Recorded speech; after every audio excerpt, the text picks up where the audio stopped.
Bizcochuelo en microondas. Así quedó esponjosito. Un huevo. 4 cucharadas de harina leudante.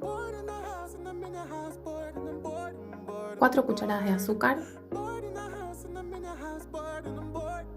Un poco de esencia de vainilla. 2 cucharadas de dulce de leche. 2 cucharadas de aceite. 4 cucharadas de leche. Batimos bien.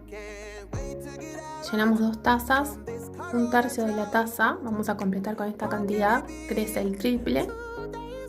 Y llevamos a microondas potencia máxima por 2 minutos. Yo calenté un poquito de dulce de leche, le puse arriba, listo.